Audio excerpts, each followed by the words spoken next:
Le matin, quand le soleil se lève au fin fond des montagnes d'Anshun, province du Guizhou, les tranquilles villages Tunbu commencent à s'animer.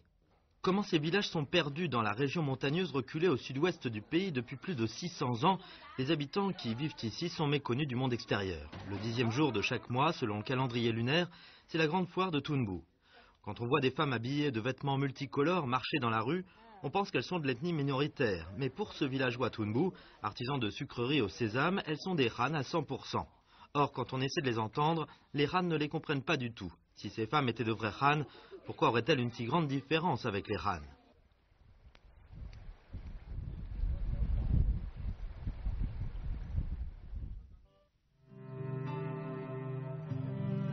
Dans cette région mouvementée, il y a un passage stratégique méconnu du monde extérieur qui mène du centre du Guizhou à l'ouest du pays. Au XIVe siècle, sur ce passage, une guerre changea la géopolitique du régime impérial des Ming dans le sud-ouest et aussi le destin d'une génération de la population.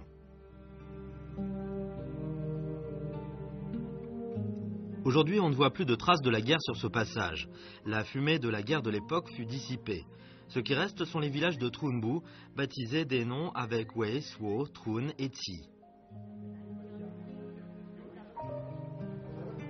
600 ans se sont écoulés. Les habitants de ces Tunbu conservent l'état primitif de la vie de leurs ancêtres. La langue, le culte et le mode de vie de ces villageois gardent encore, sans rien changer, les coutumes de leur pays natal sous les Ming au XIVe siècle.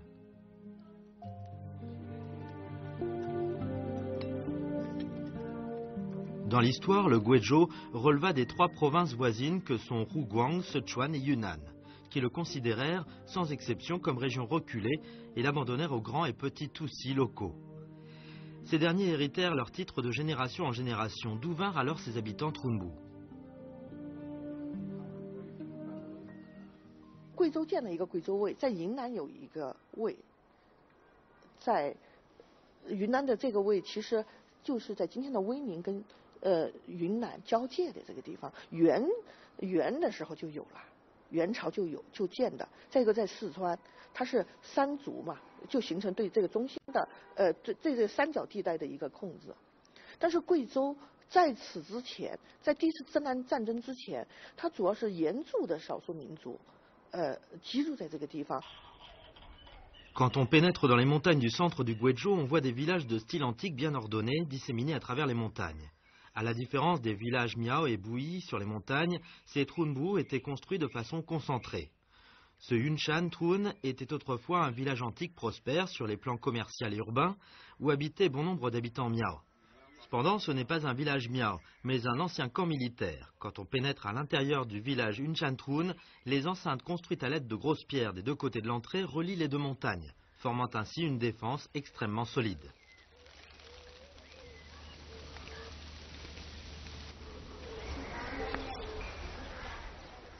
En l'an 14 du règne Hongwu, 1381, des armées impériales des Ming arrivèrent dans les montagnes du Guizhou. Suite à leur arrivée en cette région reculée et peu peuplée, le paysage démographique sur le plateau du Guizhou changea et la culture de la plaine centrale fut intégrée à la culture locale.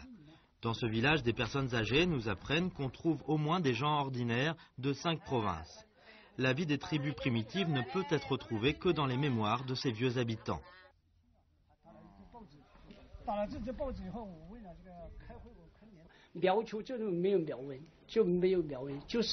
过讲故事和这个天天摆天天说，那这时候就也难怪，就是苗族人了。他是1368年，他们才征南部队到这里，把自己的家属搬来以后，居住了这屯埔，所以有山有水的地方，他们就也就是站下来了，所以他们叫屯埔人，我们是苗族人。 Puding fut l'ancien nom d'Anshun de la province du Guizhou. Ce nom apparut pour la première fois sous la dynastie Yuan. À l'époque, Guizhou existait déjà en tant que nom de lieu. Cependant, ce n'était pas une province indépendante. Puding appartenait à la province du Yunnan. C'était un territoire administré par les Tutsis locaux. Puding comptait 4 préfectures-districts, dont Anshun. Pour raison d'éloignement, depuis l'Antiquité, cette région a peu de contact avec le reste du pays.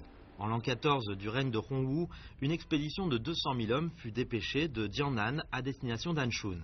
La raison est que les historiens postérieurs appellent pacification du Yunnan par Zhu Yuanzhang. 云南它就是两网，梁王，那他还盘踞在这个地方，要独立，不归附明朝吧。所以明朝是派了7次使者来跟他谈，都谈不下来。所以到洪武14年的时候，朱元璋就下令就要收复，因为7次谈不下来，就要收复云南。En l'an 14 du règne Hongwu, soit en l'an 1381, monté par des conspirateurs, Bassala Warmi, roi de Liang, qui avait déjà capitulé devant les Ming, fut contraint de se rebeller dans le Yunnan. En septembre, l'empereur Zhu Yuanzhang décréta l'expédition pacificatrice. En tant que commandant en chef de cette guerre, avant de déployer ses armées, il traça en personne les itinéraires de l'expédition. Selon l'histoire des Ming, Zhu Yuanzhang déploya 2 colonnes armées. L'une passa au sud par Yongning pour s'attaquer à Wusa, l'autre, qui fut le gros de l'expédition, descendit le Zhuyi et passa par le Guiyang pour s'emparer de Puding. Les 2 armées assiégèrent ensuite Tuzing. Les puissantes armées des Ming de 200 000 hommes s'emparèrent très vite de Puding. Après avoir écrasé la rébellion au plateau du Yunnan Guizhou, pour éviter de voir apparaître un vide de l'influence de l'autorité centrale, Zhu Yuanzhang décida de camper ses puissantes armées dans la région. Cette décision eut pour effet de changer le destin de centaines de milliers de personnes. 就是这场战争呢，就是白石江战役，只花了20天就结束了。那么20天结束以后呢，这些人呢就没有再凯旋回到自己的居住地南京、安徽，就没有再回去，而是按照朝廷的这个设令，就留守在这儿，开始屯田。 Comme beaucoup d'autres empereurs fondateurs dans l'histoire, Zhu Yuanzhang, fondateur de l'empire des Ming, choisit aussi de pratiquer le régime de garnison défrichement pour que les armées s'entretinssent par elles-mêmes. Les régions montagneuses du Guizhou, jadis très peu peuplées, furent ainsi transformées en un gigantesque camp militaire. 200 000 militaires et bon nombre d'habitants Han, originaires de la plaine centrale, se sédentarisèrent à Anshun. Sous la dynastie des Qing, le régime de garnison fut totalement aboli. Sur une période de 600 ans, plusieurs dynasties se succédèrent en Chine. La plupart des soldats et officiers en garnison ici retournèrent dans leur pays natal, mais ces villageois qui résident encore dans des forteresses en pierre Tunbu seraient-ils descendants des anciens combattants en garnison dans la région reculée?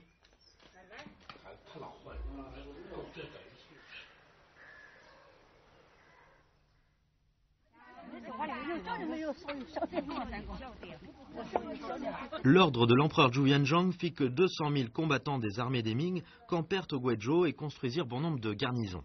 Pour stabiliser les soldats et assurer leur combativité des troupes, des mesures furent prises pour que les soldats et leurs familles se sentent proches et soient satisfaits mentalement.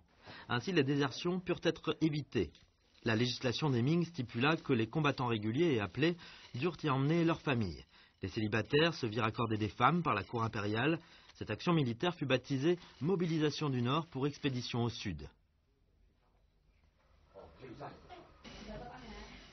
Parallèlement, la cour impériale appliqua une politique d'immigration, encourageant les habitants des régions surpeuplées à migrer dans des régions moins peuplées et économiquement sous-développées. En outre, le gouvernement força les nomades et ceux en faillite à migrer dans le Guizhou. Ces immigrés se virent attribuer des terrains et furent administrés dans des régions délimitées, devenant des populations d'insertion, appelées aussi populations déplacées du Nord, pour peupler le Sud.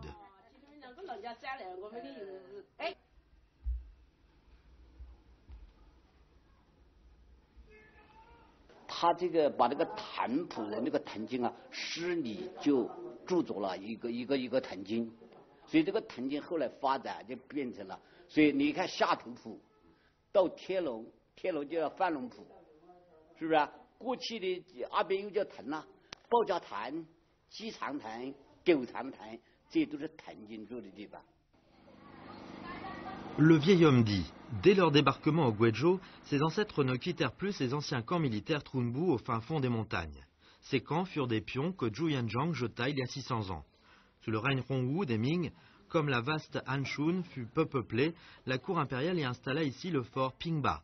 Et en prélevant un habitant sur 3 de Changsha et d'autres régions du Hunan, on déplaça ces populations vers le fort Pingba. Rien que sous le règne Hongwu, plus de 1,6 million de personnes immigrèrent au Guizhou. Sous le règne Yongle, 350 000 personnes suivirent leur exemple. Le lointain Guizhou connut ainsi la première vague massive et organisée d'immigration dans son histoire. Parmi les immigrés, il y eut des familles de combattants en garnison, et aussi des habitants ordinaires qui ont quitté pour la première fois de leur vie leurs terres ancestrales. Leur arrivée eut pour effet d'élargir les limites des terres et de l'influence des camps militaires, et de stabiliser le moral des troupes. En même temps, la culture avant-gardiste des autres régions fut introduite au Guizhou en état semi-primitif et aida la région à se développer.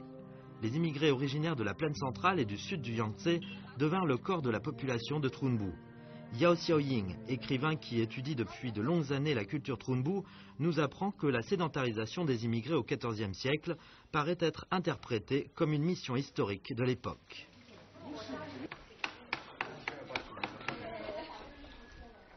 同一个姓氏的人特别多，甚至比如说像抱团3000多人的抱团，他姓鲍的这一家就已经接近3000人，那就是一个族群被武装成军人的一个族群生活在这儿。那么战斗的使命其实是很快就结束了。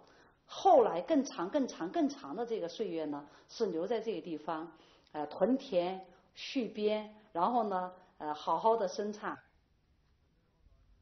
Des forts et des postes de garde, construits en montagne à plus de 2000 mètres d'altitude, se trouvent dans un environnement très difficile d'accès. À part les forts et les camps, nous voyons aussi, à notre grande surprise, un temple. Pourquoi construisit-on un temple au camp militaire? Yang Youwei, historien, qui est en notre compagnie, nous explique. Les soldats campés en montagne consacrèrent 30% du temps aux tâches militaires, 70% au défrichement. En cas d'intrusion de l'ennemi, ils étaient des combattants, mais le reste du temps, leur principal rôle était celui de paysans au champ. Après la guerre, ces soldats se postèrent tout au long de l'année dans les montagnes. Pour vaincre leur solitude, c'était indispensable de satisfaire leurs besoins de culture. Gu Chang était un général sous les Ming. À l'époque, à la tête du corps avancé, il combattit au Yunnan. Sa descendance resta à Anshun, devenant des habitants authentiques de Trunbu. Le temple de Confucius d'Anshun fut construit au début des Ming. Cela correspond à la même époque du stationnement des troupes des Ming au Guizhou. En 1382, le fondateur Zhu Yuanzhang des Ming ordonna de célébrer les rituels sacrificiels en hommage à Confucius au printemps et en automne dans toutes les régions du pays. Après la construction du temple de Confucius d'Anshun, d'innombrables soldats en garnison et leurs familles entrèrent au temple pour prier devant Confucius et y acquirèrent des connaissances et des titres académiques. La culture millénaire se transforma aux yeux des habitants de Trunbu en deux caractères, fidélité et piété filiale. 部人在安顺这个地方驻扎下来之后，为了贯彻那个朱元璋的治国理念，就是他的那个一开始就是治国要以礼为本，然后以教为先，采取这样的形式修建的文庙。因为中国传统上它都是以儒家思想治国嘛，特别是在明朝也表现的比较突出，所以呢就 决定在安顺这个地方修建了安顺府学。 Au fin fond des monts et des Vaux, on trouve un certain nombre de forts qui sont tombés en ruine au fil du temps.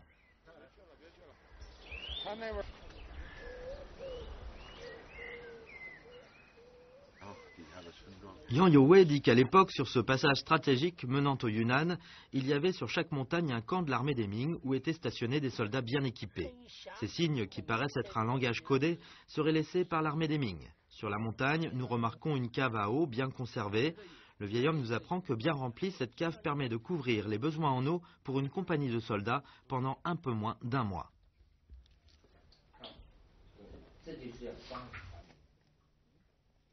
这个建筑呢，经过我们文物专家和我们天文化家共同考证呢，它是明代应该是洪武末年的建筑。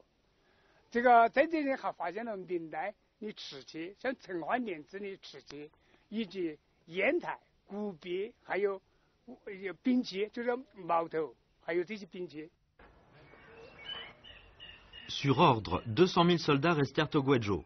Selon le règlement, chaque soldat reçut 3,33 hectares de terre, des buffles et des semences pour commencer à cultiver les champs.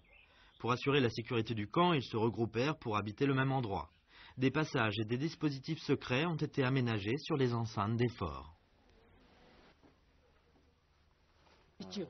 它这个还有一个跑道，有个跑道，都是木的，都是木对吧？木的啊，你看这里是空的吗？你看，一烧起以后，他听到这个地都开不出去了。有的这里刚起后，好。Les soldats vivant dans les enceintes de Tounbou s'entraidaient mutuellement. Le village fut donc facile à défendre et difficile à attaquer. En outre, les habitants ne se mariaient pas avec les groupes ethniques extérieurs. Ils vécurent dans un environnement relativement fermé, maintenant les us et coutumes de leur pays natal. 哎呦，周婆婆，你穿的这身衣服太漂亮了。今年好多岁啊？72。72，耳朵还听得到哈？听得到的。而且身体好，老子爷还挑东西下去卖啊。72，他有75。哦。 Selon Yao Xiaoying, dans ces villages de Tounbou, les femmes restaient à la maison pour s'occuper des travaux ménagers, éduquer les enfants, alors que les maris montaient la garde au poste et travaillaient au champ. Cette tradition s'est transmise jusqu'à ce jour, sans changement, durant 600 ans.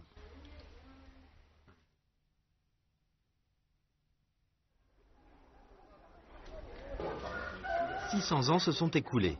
Les camps de l'époque se transformèrent en villages qui toutefois gardent une couleur militaire.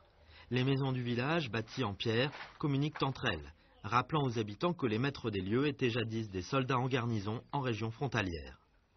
Dans le village, nous remarquons aussi beaucoup de meurtrières aux murs extérieurs. À quoi servaient ces meurtrières?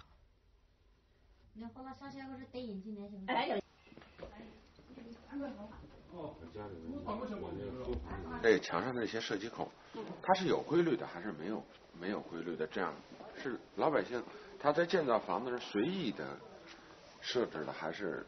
不，它这个的话呢，实际上都是有规律来做的。这里就有一个小的一个射击孔啊，这就是射击孔啊。对，如果说过去有人从那边跑过来，想要躲在这里的话，就说人要是站在这里面，他过去要是有什么紧急情况，他各个这射击孔的人都会做好那个防御工作。人要是躲在这里面的话，他随时会做出这个防御。所以躲在这里的人，也就说是非死即伤。 Avec l'amélioration du niveau de vie, les familles riches construisirent des forts pour se prémunir de l'attaque de brigands. Depuis le fort, derrière les meurtrières, le maître du lieu ne perdait en rien ce qui se passait à l'extérieur. Comme les terres furent la propriété de l'État pour satisfaire les besoins stratégiques de garnison défrichement, durant 600 ans, il n'y eut jamais de grandes familles extrêmement riches au village Tounbou, comme ce fut le cas au sud du Yangtze. Mais dans les familles, on peut toujours sentir les us et coutumes du sud du Yangtze.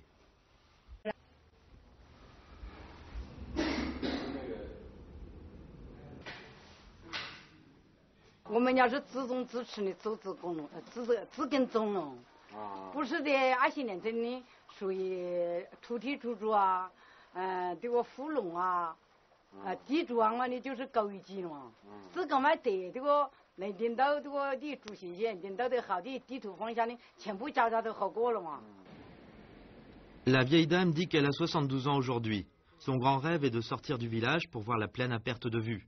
Bien qu'un bon nombre de personnes âgées des villages Tounbou ne soient pas sorties du village dans leur vie, ils sont fiers de la gloire de leurs ancêtres défenseurs de la frontière du pays et ils l'ont noté dans leurs livres généalogiques.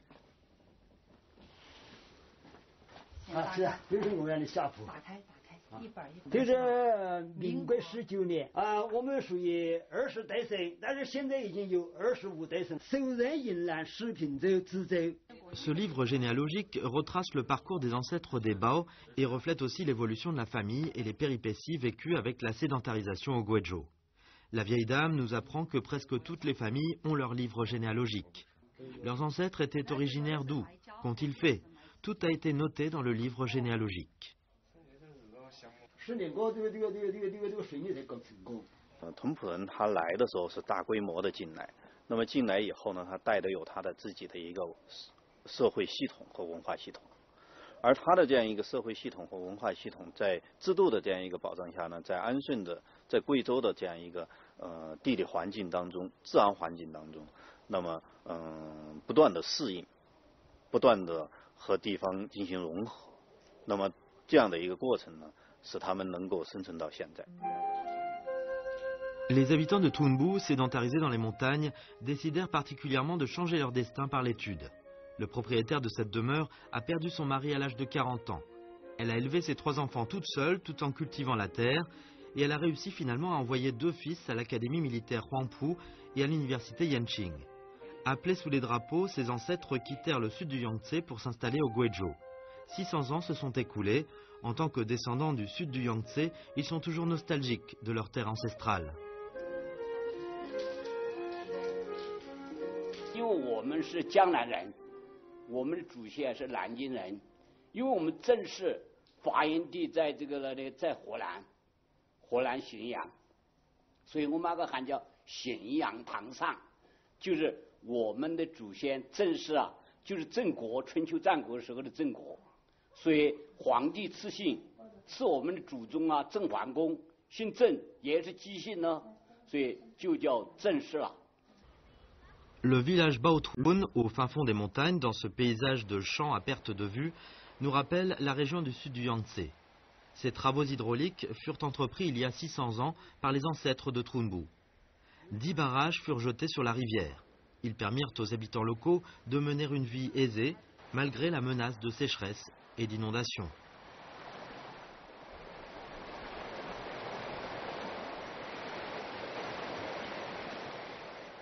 我们这个整个水利工程、整个水系全部形成自流灌溉，可以堵死了，它水自然就上来。我们水位提升上来了，提升上来了，到这个高度，它就形成自流进去。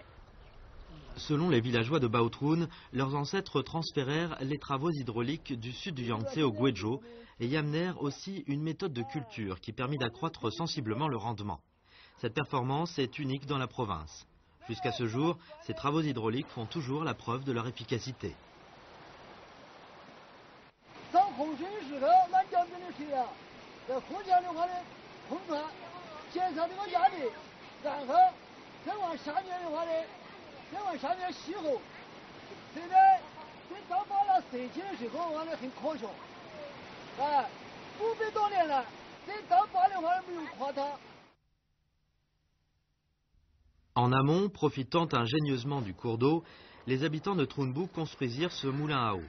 Il suffit de tirer cette vanne en bois pour que l'eau inépuisable de la rivière passe par le moulin et fasse tourner la meule en pierre, comme une machine perpétuelle naturelle.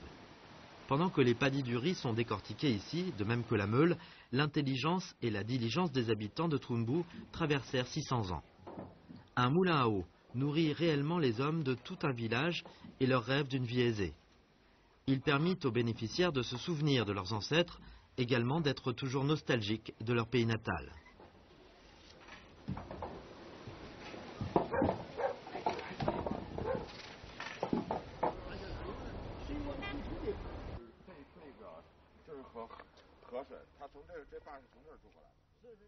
Ce是大山世界当中给我们留下来的一个标记。 或者说是建筑的胎记，文化它是在变化和发展当中。我们是这个河流当中的一朵浪花，这个河流当中跟着奔跑。我们有前面的基因，我们要传承，我们还有未来的路，我们要发展。屯铺其实今天也就是这个含义。 Aujourd'hui, en suivant la trace des ancêtres, bon nombre de visiteurs viennent au village de Trunbu pour explorer l'histoire légendaire méconnue de l'extérieur.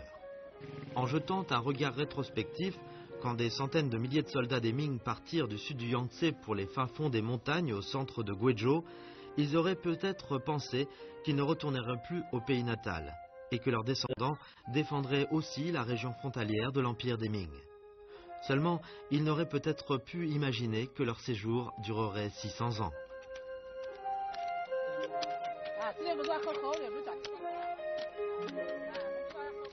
Cette histoire, avec le temps qui passe, fut convertie en une culture antique. Les us et coutumes des Trunbu, qui se transmettent durant cette période, devinrent un trésor culturel original en cette terre du centre du Guizhou.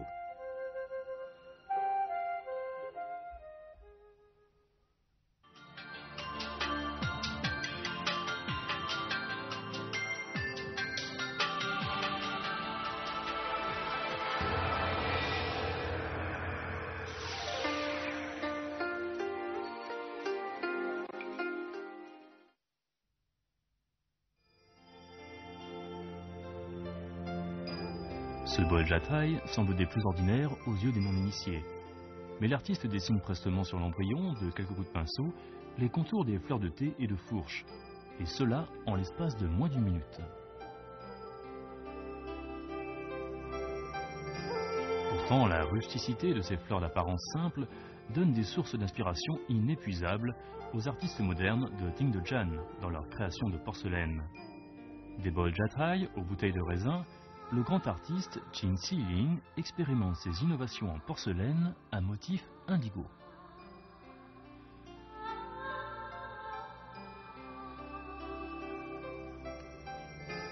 À l'initiative du professeur Qin a été créé en 1996 le four de porcelaine Yufeng, une institution non gouvernementale dédiée aux études de la tradition de la porcelaine à motif indigo et aux expériences en la matière.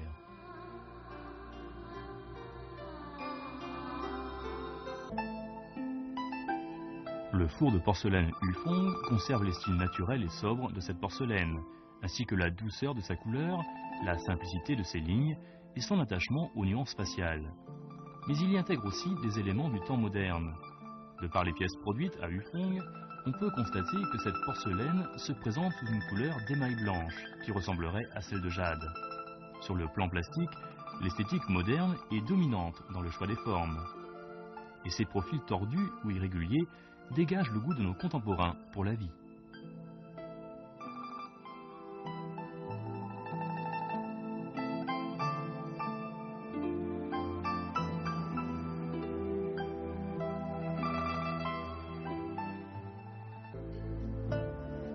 La recherche de l'individualité et de l'innovation est la devise des artistes au four Yufeng dans leur création. Les motifs ne sont plus limités aux traditionnels dragons et phénix, fleurs et oiseaux ou personnages anciens. Tout ce que les artistes voient et imaginent peut entrer dans leur dessin. Les procédés ont aussi évolué. Auparavant, le modelage était minutieusement effectué. Aujourd'hui, on recourt à la main et aussi au couteau et à la brosse pour obtenir la forme voulue.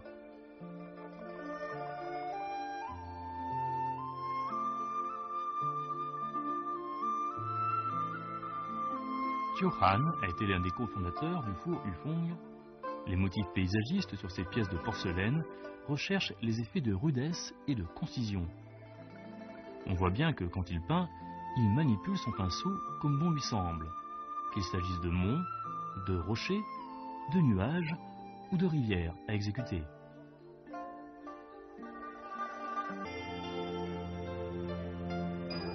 Au four Yufeng, artistes et amateurs se rencontrent souvent pour débattre et échanger leur compréhension de cette porcelaine et partager la joie de la création.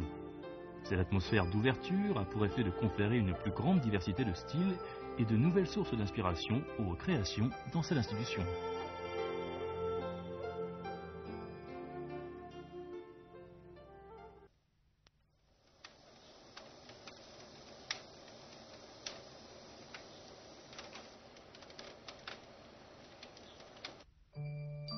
Un nouveau lot de pièces de porcelaine, résultat de travaux minutieux et porteur de la sagesse des artistes, va sortir du four. Ces objets recèlent chacun en eux le courage de ces artistes innovateurs travaillant au four Yufeng. Ils expriment aussi leur profond attachement à cet art.